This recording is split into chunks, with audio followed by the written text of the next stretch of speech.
queria chamar aqui a atenção agora, gente, da população para um assunto que está repercutindo muito nas redes sociais. Vários jornalistas, né, apresentadores aqui da Paraíba, inclusive eu, né, estou sofrendo com um crime cibernético. E aí hoje a gente está aqui recebendo no estúdio um especialista em crimes cibernéticos, que é o coronel Arnaldo Sobrinho, que está aqui junto conosco, e o nosso advogado, o George Germoglio, que também está aqui para a gente bater um papo, falar um pouco sobre esse assunto. E você que está em casa, fica atento, né, gente, porque acontece, não só com a gente, mas pode acontecer também com vocês, e vocês têm que estar ligados, tá bom? Tudo bem, minha gente? Sejam bem-vindos aqui ao nosso programa Manhã da Gente, para a gente falar desse assunto, que é um assunto que está aí, né? A gente já começou a repercutir bastante. E eu queria saber o seguinte, antes de começar a nossa entrevista, a gente vai ver, né, o que a jornalista Letícia, ela mandou para a nossa produção. A gente pode colocar primeiro? Pronto, então coloca o vídeo aqui, vai. No sábado, eu precisei me dirigir à central de polícia para fazer uma denúncia, um boletim de ocorrência, porque fotos minhas foram direcionadas sem o meu conhecimento, sem a minha autorização, para uma plataforma que funciona por meio de site e aplicativo. Ao fazer uma pesquisa, como foi que tudo começou? Eu fiz uma pesquisa, participei de uma trend no Instagram que dizia bote seu nome no Google e veja o que aparece. Coloquei lá meu nome no Google, restringi a pesquisa para Letícia Silva TV e, ao encontrar, eu me deparei aí com as minhas imagens profissionais em cima e embaixo uma imagem específica minha em que eu estava na praia, né? Para quem não sabe, eu já fui modelo da minha própria loja, da minha própria marca de biquíni. E essa foto estava lá numa plataforma que eu não tinha conhecimento de qual era. Cliquei lá para saber de que se tratava e encontrei várias outras fotos minhas, inclusive vídeo meu com a minha mãe, que fizeram conotação sexual. Depois, mais a fundo, depois como tudo foi acontecendo no passar dos dias, eu encontrei foto minha com meu pai e com a minha mãe, que eles quiseram dar conotação sexual a essa minha foto específica com a minha família. Encontrei fotos minhas profissionais que também quiseram dar conotação sexual e estavam sinalizadas para maiores de 18 anos. Lembrando, essas fotos estavam nas minhas redes sociais, eu compartilhei nas minhas plataformas. É a minha imagem que eu não dei direito a ninguém pegar e usar de uma forma indevida, de uma forma que eu não autorizei. Fiz essa denúncia. Fiz um vídeo também para as minhas redes sociais, contando o que estava acontecendo. Vale lembrar que o objetivo de publicar isso nas minhas redes sociais foi para alertar outras pessoas. Inclusive, após o vídeo, a gente conseguiu identificar outras vítimas também, várias mulheres, principalmente da imprensa paraibana, que compartilham aí um pouco do seu dia a dia, da sua rotina, da sua profissão nas redes sociais. E aí elas tiveram também essas fotos expostas nessa plataforma. Vale lembrar que muita gente estava comentando, essa plataforma, ela não tem nada de conteúdo adulto, não é uma plataforma voltada para conteúdo adulto. De fato, ela não é uma plataforma com essa conotação. No entanto, existem comunidades dentro dela que sim tem a sinalização que só maiores de idade podem ver. Inclusive as minhas fotos e as fotos das demais colegas de trabalho, né, das demais jornalistas, também estão sendo expostas lá. Foram tiradas das redes sociais privadas delas, né, ou seja, privadas no sentido de ser pessoal delas, e foram colocadas na plataforma sem autorização e sinalizadas lá maiores para 18 anos, ou seja, o site já indica que é algo voltado para adulto. Tá aí, né? Esse foi um relato de Letícia, inclusive ela entrou em contato com a nossa produção, entrou em contato comigo, né? E aí, quando ela falou... Gente, quando eu vi, na verdade, o vídeo da Letícia, eu fui direto ver, né? Lá no Google, botei lá meu nome, botei imagem e tal. Aí foi quando eu vi o que ela tinha acabado de falar. Tava vendo o Instagram dela e, de repente... apareceu e dei de cara com as minhas fotos também nesse aplicativo, né? E aí a gente tá aqui com o coronel e eu queria te perguntar o seguinte, qual que é o primeiro passo da polícia nesse caso, coronel? Marília, bom dia a você, bom dia. Todos os que nos assistem. Primeiro dizer que a polícia não tem como adivinhar o que está ocorrendo. Então, se alguém é vítima de alguma situação como esta, seja exposição de imagem, ou imagem que foi subtraída e colocada em site adulto, ou qualquer outra situação de difamação, de calúnia, também de situações que envolvam golpes financeiros, etc. Essa informação tem que ser levada à polícia, tem que ser feito um boletim de ocorrência, uma representação criminal, para que a polícia possa adotar as providências. Não tem como, especialmente a Polícia Civil ou a Polícia Federal, adotar providências de investigação e responsabilização criminal sem que isso chegue até a ciência das autoridades.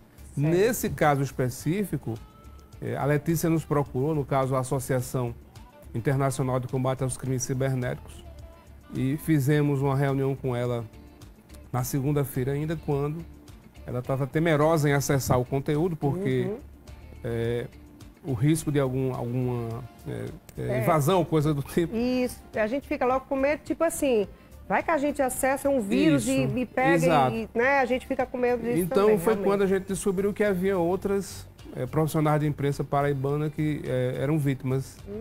E ela fez esse boletim de ocorrência, mas aí a associação está, digamos assim, prestando essa assistência para que essas pessoas que fizeram ou que são responsáveis por essa ação, elas possam ser responsabilizadas, seja no âmbito criminal, seja no âmbito civil, e também o próprio Reddit, que é o fórum, ele possa adotar as medidas de evitar que esse tipo de situação ocorra, já que eu tenho certeza que as vítimas não têm ciência, há outras profissionais de âmbito nacional nessa plataforma. É verdade. Quais são as medidas que serão tomadas nesse caso, doutor, agora? Né? E se tem assim, algum canal que as pessoas possam já ter acesso, tipo um número de telefone que elas possam ligar, ou um site, ou alguma coisa pela internet que a pessoa possa já entrar em contato? O que é que eles podem fazer? Essa associação de combate aos crimes cibernéticos é uma associação internacional e o escritório brasileiro fica aqui em João Pessoa. Alguns casos de grande repercussão já foram dados suporte, é o caso da Baleia Azul e outros. Nesse caso aí, as medidas que estão sendo adotadas conversar com as vítimas, saber se tem interesse em fazer representação, e aí a associação ela vai, com o pessoal do jurídico, fazer essa representação adequada junto à Polícia Civil, a quem cabe investigar. Aqui em João Pessoa nós temos a Delegacia de Crimes Cibernéticos, e é preciso que essas provas elas sejam levadas do modo adequado, porque sem esse apoio da Justiça não há como aprofundar as investigações e responsabilizar essa pessoa que, digamos assim, criou esse subdiretório no Reddit e fez essas postagens de modo indevido. Ele até podia colocar as fotos dele, outro conteúdo, mas não se apossar, por exemplo, de fotos suas ou de outras profissionais, inclusive fazendo citação ou menção como sendo um conteúdo adulto, além de outros que existem na plataforma. Porque apareceu coisas... Gente, coisas que tinham lá misturado com nossas fotos, tipo as nossas fotos, mas umas outras profissionais, sabe? Eu não vou citar aqui, porque assim, gente, fazendo coisas que... gente, o que é isso, né?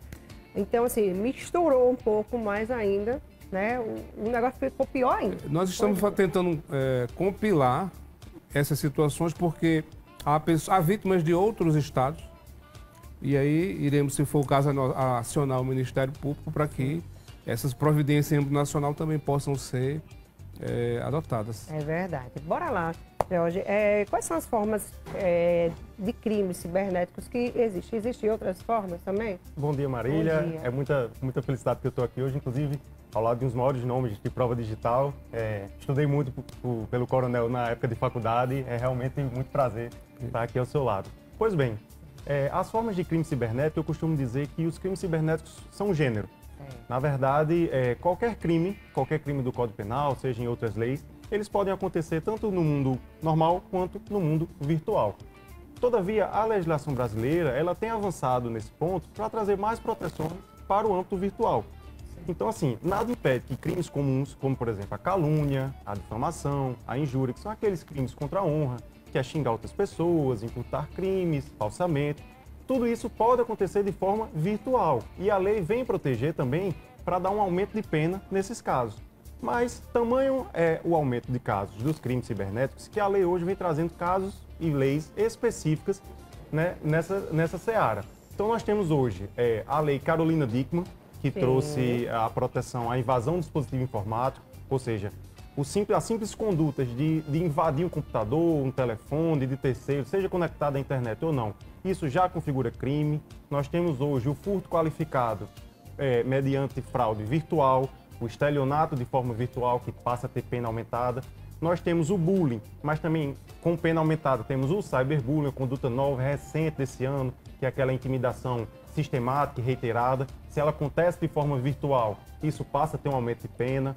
Temos também o crime de stalking, a perseguição, que pode acontecer de forma também sistemática e reiterada.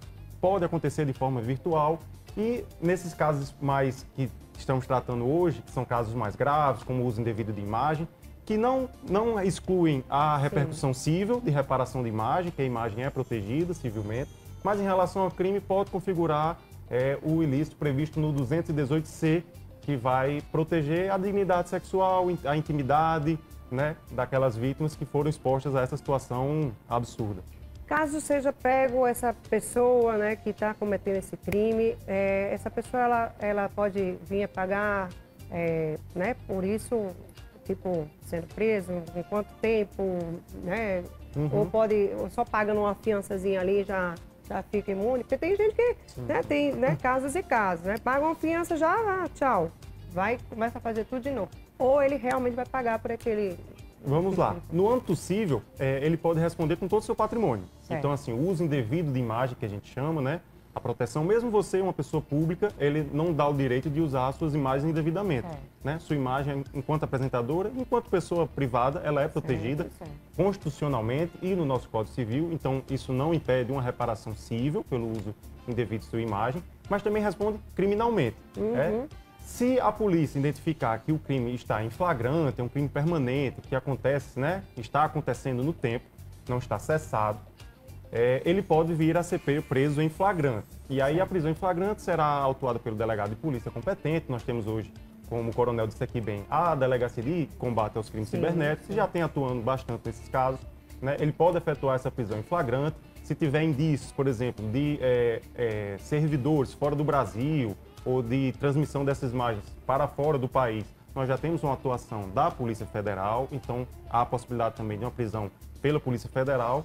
E dentro do processo, né, apesar da prisão preventiva, ele pode ser revogado, pode ter medidas cautelares, responder com uma tornozeleira, uma prisão domiciliar, depender do crime que será imputado. Por exemplo, no caso do 218C, que é um crime mais grave, que vai justamente proteger essa intimidade, né, a intimidade sexual da pessoa, aí sim já é cabível uma prisão preventiva, ele pode responder o processo preso, então, mas se tiver indícios de que ele está cometendo e vem cometendo essa modalidade de crime, e no processo aí ele pode responder por diversas situações. Em casos de crime contra a honra, pode ser condenado a medidas restritivas de direito, ou porventura uma prisão, a depender do somatório das penas, e aí vai depender de diversos casos, né, como reincidência, histórico social e tudo, para o agravamento da pena. Maravilha, viu? Meu tempo já estourou aqui, inclusive eu já estou no tempo do Padre Nilson. Quero agradecer aqui a vocês por terem vindo participar do nosso programa, né, esclarecer um pouco sobre esse assunto, viu, Coronel? Obrigada, viu, também o George, muito obrigada também por vocês terem vindo aqui, né, e eu agradeço. E vamos embora, né, partir para, né, resolver essa situação. Aí você que está em casa, fiquem atentos, você que é uma pessoa mais pública, exposta, vive na internet, aí fazendo vídeos, né, tem que ter muito cuidado com isso também, tá certo? Se acontecer com vocês, procure uma ajuda imediatamente, um advogado, né, a polícia, para que possa resolver o seu caso. Vamos um pequeno intervalo, daqui a pouquinho vem aí o